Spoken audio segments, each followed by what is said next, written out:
Vidya Deevena పథకంపై TDP జాతీయ అధికార ప్రతినిధి కొమ్మారెడ్డి పట్టాభిరామ్ విమర్శలు గుప్పించారు. జగన్ అన్ని పథకాల్లో లాగే ఈ పథకంలో కూడా మోసం చేశారని ఆరోపించారు. ఒక్క సంవత్సరంలో 3 లక్షల మంది విద్యార్థులకు కోత విధించారని మండిపడ్డారు.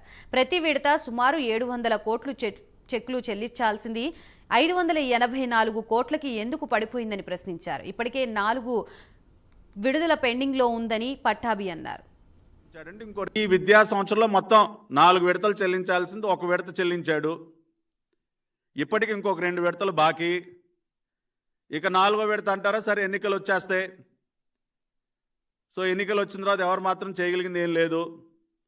మిగతా 2 విడతలు న్యాయబద్ధంగా ఈ విద్యా సంవత్సరంలో జగన్ రెడ్డి చెల్లించాల్సిన 3 విడతల్లో కూడా 1 విడత డిసెంబర్ ఆఖరికి చెల్లించాడంటే ఇంకో 2 విడతలు ఏముందండి, ఇంకా టైం అయిపోయింది కదా.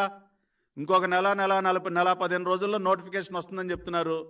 కాబట్టి ఈ విద్యా సంవత్సరం ఇంకొక 2 విడతలు ఉష్కాకి, అంటే దాదాపుగా 4 విడతలు ఎగ్గొట్టాడు 2800 కోట్లు. అంతేకాకుండా పోయిన సంవత్సరానికి ఈ సంవత్సరానికి మనం చూసినట్లయితే 3 లక్షల మంది విద్యార్థుల సంఖ్యని తగ్గించేశాడు.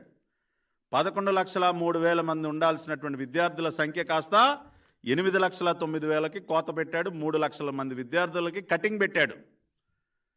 సుమారుగా ప్రతి విడత 700 కోట్ల రూపాయలు చెల్లించేటటువంటి చెల్లింపును కాస్త 584 కోట్లు, ఇక్కడ ఇంకొక 120 కోట్ల రూపాయలు కోత పెట్టాడు. పీజీ విద్యార్థులకు ఒక 450 కోట్లు అక్కడ కటింగ్ పెట్టాడు. ఇన్ని కోతలు పెట్టినటువంటి మనిషి నిన్న నువ్వు ఉపన్యాసాలు ఇస్తావా జగన్ రెడ్డి? నీకు ఏం అర్హత ఉందయా? ప్రతి పథకంలాగానే